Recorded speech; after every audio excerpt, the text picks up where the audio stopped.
কি তা আমাকে যে হিসাবে দেখতে দেন উল্লু বানাচ্ছে মূর্খ পায়া মানে 8 তারিখ 3 দিন আপনারা জানি না। আচ্ছা মূর্খ পেয়ে উল্লু বানাচ্ছে, ঠিক আছে, তো আপনি না হয় মূর্খ, আপনার ছেলে মেয়েকে ভালো করে না পড়াশোনা না আমি করাচ্ছেন। করেছি আমরা নিজেই আমাকে বলছে 8 তারিখ আমি তো ছেলে মেয়েরা ছোট ছোট ছোট ছোট না, আমি একটা কথা বলবো, রাগ করেন না। হ্যাঁ তো বলেন। আপনি মূর্খ বলেই হয়তো আপনাকে উল্লু বানাচ্ছে, তো আপনার ছেলে মেয়ে নাতি পোতা যেগুলো আছে তাদেরকে ভালো করে শিক্ষা করা। শিখাচ্ছি আমি একটা অনুরোধ করবো আপনাদেরকে ঠিক বলবো, বলছে ঠিক মূর্খ হওয়ার জন্য আপনাকে নেতা মূর্খ বানাচ্ছে, উকিল মূর্খ বানাচ্ছে, থানাতে মূর্খ বানাচ্ছে, রাস্তার যারা পড়োশি আছে তারা মূর্খ বানাচ্ছে। তা আপনি যদি লেখাপড়া থাকতো, আপনি যদি অধিকার থাকতো আপনার, তাহলে কেউ মূর্খ বানাতে পারতো? পারবে না। আমাদেরকে কেউ মূর্খ বানাতো, এটা কথার মানে। হ্যাঁ ঠিকই কথা। ব্যাপার হলো যে তোমার কখনো মনে করেন যে জুনিয়র আমার আমাদের প্রমোশনটা হয়ে যাবে একটু, কি হয় তুমি কথা বলো, যেখানে যাবো সেখানে প্রমোশন আসে। তোমার নাম কি? আমার হুমায়ুন কবির। আমাকে বার ভ্যালু তাইলে তো মজা লাগবে। লুঙ্গি পিনা আছে মানে কি, তখন তো মজা লাগবে, হবে না? শোনো, ওটা যা আছে আছে না, এখন সাদা বিষয়টাকে এখন কি করা যায়? এটা কি করা যাবে? এটা তোমার ধরো কেসটাকে ওখান থেকে উঠে রেখে আপনার হাতে ধরানো অবশ্যই যাবে? কেউ যদি ওর কেস যদি না করে তার কেউ নেই ওটাই তো কথা করবে বলবে তো।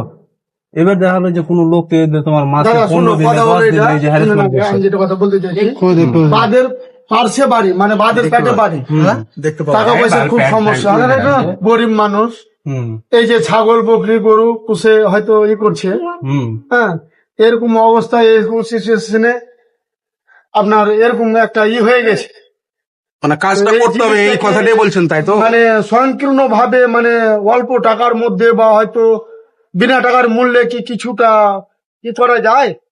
ওখানে এবার আমার ও গায়ের জোরে বাড়িঘর করে নিয়েছে, ছাদ করে নিয়েছে, সব করে নিয়েছে।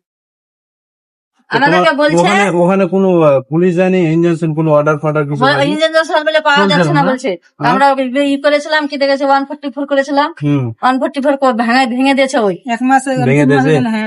ভেঙে দিয়ে আবার ওই ছাদ দিয়েছে। এই পিন্টু দা, এমনও তো হয় যে তোমার হয়তো মানুষকে বিশেষ করে তোমার এই হ্যারাসমেন্টের জন্য 15 দিনে 10 দিনে বুঝতে পারলে ডেট ফেলবে। এবার তোমার কাছে হলো, হ্যাঁ এবার আমাদের হয়তো কিছু কিছু নিয়ম আছে, হয়তো তুমি গরিব লোক তো তোমাকে হয়তো সিম্পল হয়তো যে চার্জটা লাগে অফিসিয়ালি ওই চার্জটা দিলে আমরা কিন্তু করে দিই কিছু কিছু কাজ। কেন করি? যে ও যেহেতু তোমার টাকা পয়সা নাই, কোন রকম দিন খাটে কোন রকম চলে, এই জিনিসগুলো আমাদের মধ্যে আছে। আচ্ছা এগুলো এখানে জল খাওয়াটা ওই কইলে কালকে কইলে মঙ্গলবার আর আজ আছে 8 তারিখে। ওগুলো করে 8 তারিখ তোমার কোন ছেলে মানুষ যায় না ওখানে?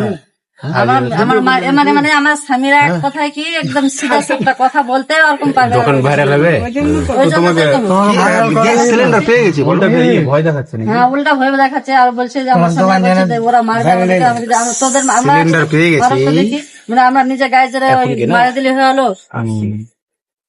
এবার এবার 6 তারিখে ডেট আছে, যাও। যদি অ্যাকচুয়ালি তোমার মন মতন যদি না হয় জায়গাটাতে, যে না আমি তো স্বাধীন, বুঝলাম, আমার কাছে কথা হলো যে ওকে হয়তো 5 দিনে 10 দিনে ডেট ফেলছে, হয়তো ফিস বেশি লিছে, তুমি হয়তো ওই জায়গাটা অন্য জায়গা চুজ করতে পারো। তুমি ইচ্ছা আমি তোমাকে বলবো না যে মামলাটা তুমি আমার কাছে নিয়ে এসো। ঠিক আছে, রাস্তা দেখে নাম্বারটা মামা তো